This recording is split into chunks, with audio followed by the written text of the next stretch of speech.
أعوذ بالله من الشيطان الرجيم. بسم الله الرحمن الرحيم. يا أيها المزمل قم الليل إلا قليلا نصفه أو انقص منه قليلا أو زد عليه ورتل القرآن ترتيلا إنا سنلقي عليك قولا ثقيلا إن ناشئة الليل هي أشد وطئا وأقوم قيلا إن لك في النهار سبحا طويلا واذكر اسم ربك وتبتل إليه تبتيلا رب المشرق والمغرب لا إله إلا هو فاتخذه وكيلا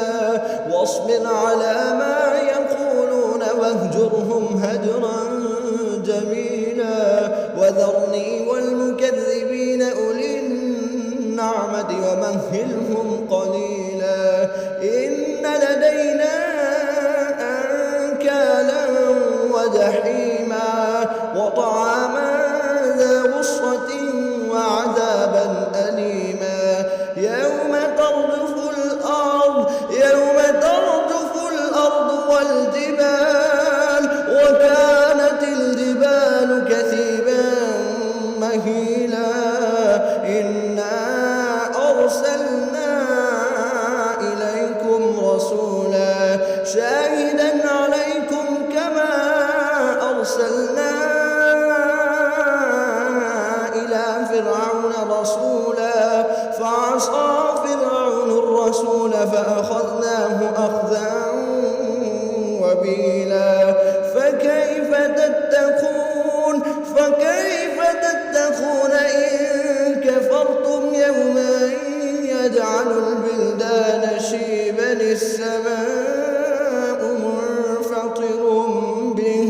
كان وعده مفعولا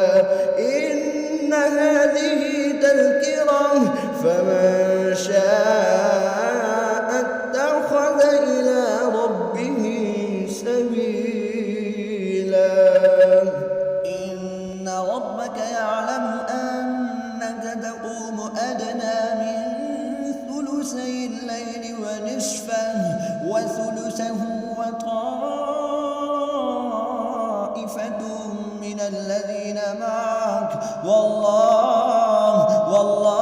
يقدر الليل والنهار علم أن لن تحصوه فتاب عليكم فاقرؤوا ما تيسر من القرآن علم أن سيكون منكم مرضى وآخرون يضربون في الأرض يبتغون من فضل الله وآخرون يقاتلون في سبيل الله فاقرؤوا ما تيسر منه وأقيموا الصلاة وآتوا الزكاة وأقرضوا الله قرضا حسنا وما تقدموا لأنفسكم من خير تجدوه عند الله هو خيرا وأعظم